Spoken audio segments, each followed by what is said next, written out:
How's it going, everybody? Thank you for checking my channel. Welcome to today's video. This is a video I actually knew was coming, but I didn't want to do it at all. And for any of you guys that have been following my channel for a little bit when it comes to Diablo content, this was something that I actually had a little bit of criticism about when it came to my very first Diablo video, which was talking about the things that Diablo 4 needs and criticizing a lot of what Diablo Immortal has within it as far as a game and just the complete structure of the microtransactions, the progress in the game, just many different aspects of it. Also, I have been very critical of mobile games in general. And again, I covered this in a previous video where I talked about why their ads are trash, as well as just the understanding of how they work to be able to bring you into the game, to keep you connected and to keep you kind of hooked, and why they're just usually trash games in general. Again, not all mobile games are like that, but many of them that just copy of a copy really are just trash. But this is my honest review on Diablo Immortal, because I did put in about 25 to 30 hours into the game, and being a Diablo 2 fan myself, I wanted to be able to have as much of an open mind as possible. Granted, I knew a lot of different aspects going into the game as far as, again, microtransactions, and the fact that this was meant for a phone, but is able to be adapted to a PC. And that's where I'm going to be kind of covering a lot of the different things as far as being able to talk about the things that it is good about, things that it really needs improvement for, and the things that just are absolutely trash. So that way it's not just going to be something that me just dunking on the game or me praising it. It's not going to be something that you're going to hopefully feel is just complete bias of negativity, positivity. It's going to be as honest as possible. That way, for any of you guys that do enjoy the game, you'll be able to hopefully get a better understanding moving forward. And for any of you guys that don't enjoy the game, I'm certain you guys are going to agree with a lot of the points that I'm going to be talking about. And I'm not making this video because I know a lot of other people have already talked about this. I'm pretty late when it comes to the review, but I'm not making this just to be able to get likes, comments, to get subs, to grow my channel, because again, I'm late on this, but this is something that I've been trying to put off, and unfortunately, after playing it for the amount that I have, I felt as needed to be able to speak upon it just for my own 2 cents. And underneath all of the game, underneath all the issues that it has, there's actually, you take off all that crap, there's actually a decent game underneath it. And the one thing that I hope PC players do understand is this was not meant for PC. If any of you guys remember the unveiling at BlizzCon where they talked about this, Wyatt Chang even admitted that this is something that was not really considered for PC at the time. Granted, we now can play it on PC. The controls on PC are, putting it lightly, they're really bad. So, and it kind of has a Joy-Con feel where the game wants to kind of control itself or move itself, and it's not really good to play on for PC. Granted, I did put it on my phone for about 5 hours, and it actually feels a lot smoother on the phone, and it makes more sense on the phone. So for any of you guys that are playing this on mobile, this is going to be definitely something that you guys will have more benefit towards as far as the controls. And for anybody that's coming from Diablo 3, this is a game that's going to feel a little bit more familiar to you, comparatively speaking to those coming from either Diablo 1 or Diablo 2. And it's going to be, again, not something that is going to be easy to play, but you can play it. And again, I feel that there's a good story to it. It does have a little bit of reference to Diablo 2, and it does lead into Diablo 3. So it's kind of supposed to be the mid game between the two. And unfortunately, there are a lot of things that I feel were not really explained well, because we have the understanding of what the Worldstone shards are in this game. And then when it comes to Diablo 3, we really don't know what they're, so it's one of those where I feel that because they are trying to squeeze this in between Diablo 2 and Diablo 3, it's kind of like if any of you guys seen the movie Black Widow. I feel that this is a movie that they just simply are putting in there because they know what it leads up to. We know that she dies in Endgame, so she can be in this movie just getting, you know, destroyed, being torn apart, can, you know, fall from multiple stories and hit many different events coming down, and you know she's gonna live. It's the same kind of construct when it comes to this game, is you feel that it's not gonna really have that much of a consequence, comparatively speaking to like Diablo 2, where you kill Diablo, but that's not the end threat. Once you kill Baal, even though you did kill him, you feel that you're still one step behind because he did taint the Worldstone, and Tyrael has to destroy it. So it's one of those where, again, you don't really feel like there's really much of consequence when it comes to defeating this game. And it's that's where unfortunately I feel the story does lack in. Again, I feel the game is still good. I only played it again 25-30 hours, but it just doesn't feel whole to where it actually is needed between Diablo 2 and Diablo 3. But for any of you guys that are enjoying it, props to you guys. Hope you guys continue to enjoy it. And the one thing I will say in this game's defense is, for any of you guys that are not familiar with mobile games, PC players, the idea that there are microtransactions in this game should not shock you. The way that they're presenting them should, but the fact that there are microtransactions all over the place, I feel that when it comes to understanding mobile games, that's just part of how they are. I'm not trying to say that's a good thing at all. Don't quote me on that, or don't think that's where I'm trying to go with this. The idea that this actually has microtransactions should not be surprising by any means necessary, even though it is technically a Diablo game, because they wanted to make a full-fledged game, not just something that is in between to be able to pass some time. They wanted to make a full-fledged game out of this. Now, the fact that they have microtransactions, I am disappointed in, but I'm not shocked by any means, because again, it's something that kind of comes with the territory for mobile games. The way that they present them is where I have a huge problem, because a lot of it seems to be more so, especially at the beginning part of it, they're less and less. They're not really kind of out there like towards the latter part of the game that I was able to play. And you only feel them when it comes to, like, for example, when you kill one of the first bosses or one of the first big adversaries, whatever you want to call them for this. As soon as you kill them, hey, you killed the boss. Here's some loot that you can buy. It almost kind of takes away from the accomplishment, because I mean, when it comes to, I come from Diablo 2, when I kill, you know, Andariel, Duriel, Mephisto, Diablo, or Baal, especially, like, for example, Andariel, you want to try to get an SOJ from her. I don't want to kill her and then be offered to pay to get my SOJ. The accomplishment of running her thousands of times to be able to get the SOJ is worth it, because once you get it, it's like, okay, all the time I spent is now feeling more of an actual accomplishment compared to speaking to a waste of time versus, hey, you killed them. Here's some loot that you can buy. Oh, here's a great deal. It's multiple hundreds of % off compared to speaking to if you were to buy it at full price. It kind of takes away from the sense of accomplishment in this game. And especially the idea that some people have actually crunched the numbers. I forgot their names, but I apologize. But if any of you guys know in the comments, let me know. You would need to spend $110,000. Let me re-say that. $110,000 or more to get the max level or max out your character in this game, which is ridiculous. Again, microtransactions. I accept that they're on mobile games, because this is a mobile game that was then able to be played on PC. So I'm not faulting it. I'm disappointed, but I'm not faulting it. If this was simply a game that was released, because Blizzard made sure to make it very clear that when this came out, this was a mobile game, and they had no intention of making this available on PC at the time. It is a mobile game that has now been able to be adapted for PC play. So the aspect of microtransactions should not be a shocker.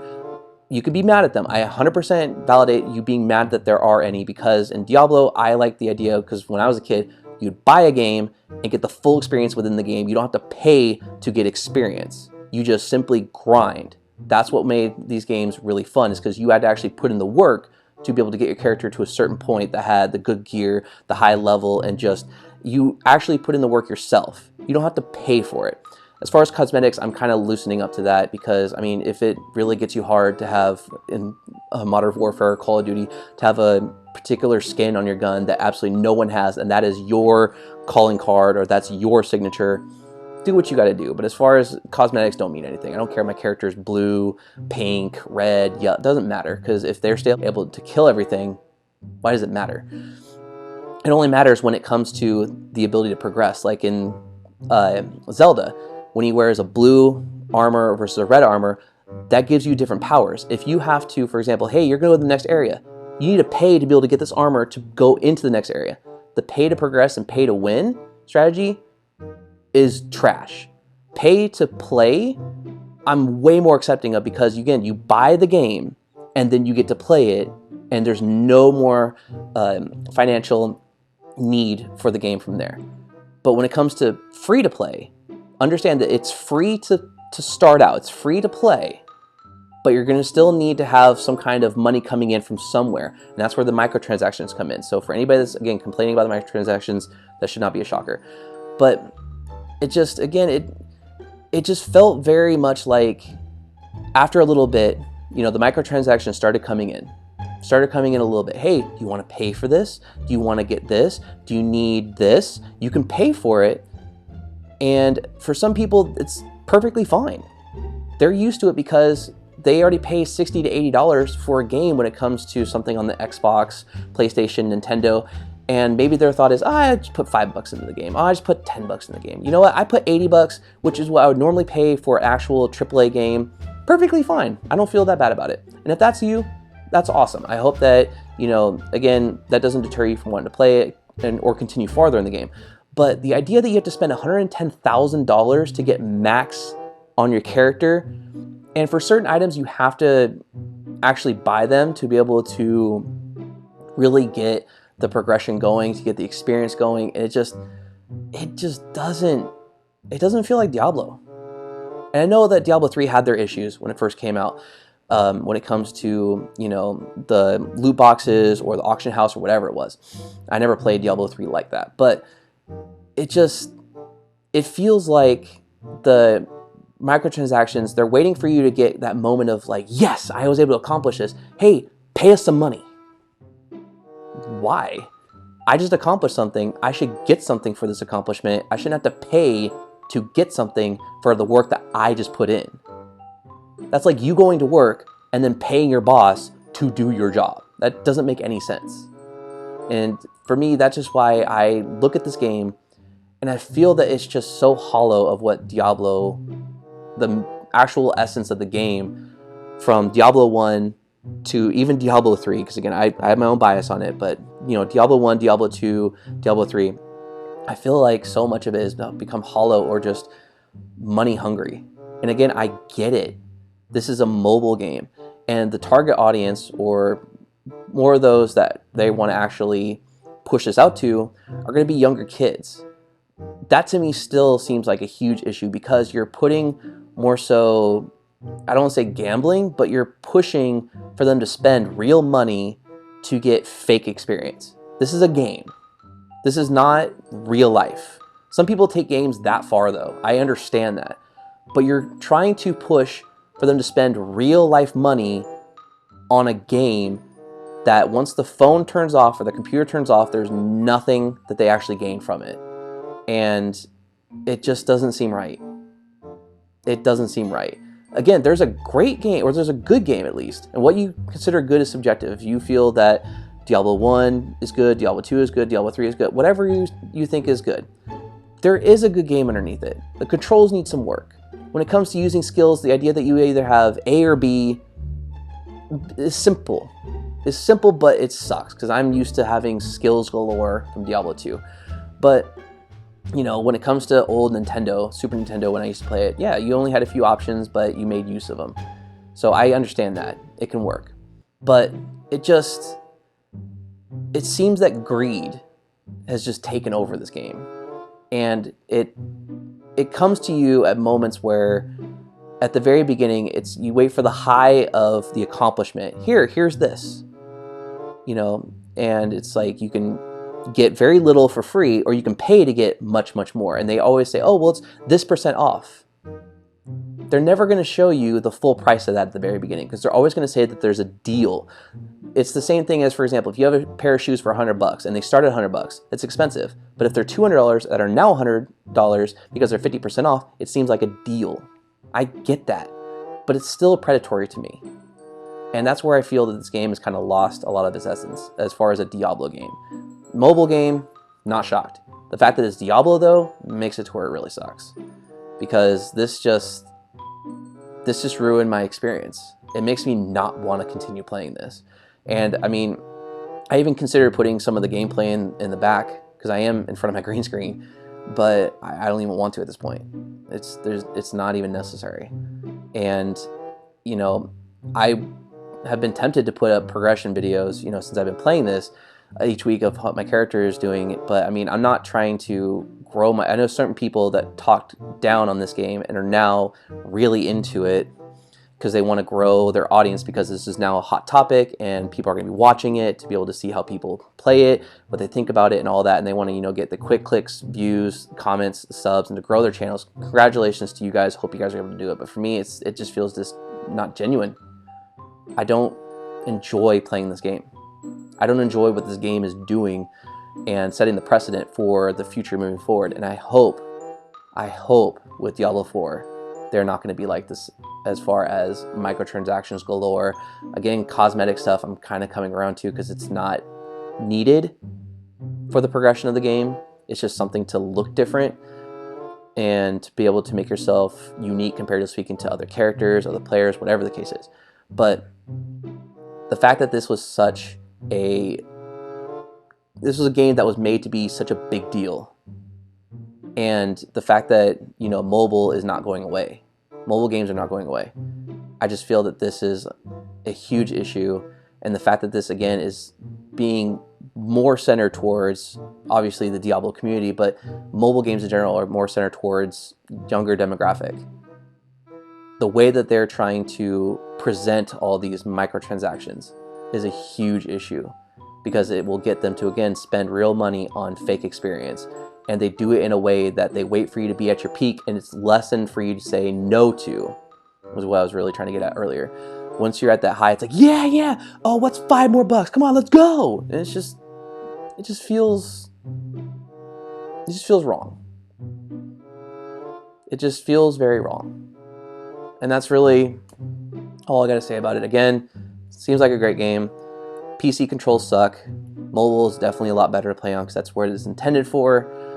I feel the story is okay so far, but it just, again, I'm only, you know, 25 to 30 hours into it. I don't really feel like I'm gonna continue farther. I'll just wait for the cinematics to come out, watch those on YouTube. But I'm just disappointed with where this game has gone, because again, I'm not shocked at microtransactions, but the way that they present them is a huge issue for me. So that's gonna be it for the video. Hope you guys were able to learn something from this. Again, I'm late, but again, this is not meant to steer people to my channel to watch Diablo Immortal. This is just my review on it from a Diablo player's perspective, and hopefully give you guys a little bit more insight, or just understanding, at least from my perspective, growing up and buying the games to be able to get the full experience within the game, instead of getting it for free and then pay for the experience to be able to get to the max level, the max gear, just the max ability for your experience within the game. And if you like this kind of content, want to see more, hit the subscribe button, hit the notification bell, like the video if you guys enjoyed this and were able to see this as some form of insight when it comes to the game as a whole. Hopefully later on something good comes from this game or can be changed. Granted, I feel like it's not. But that's going to be it for the video. See you guys in the next one. Take care. Hope you guys are all staying safe.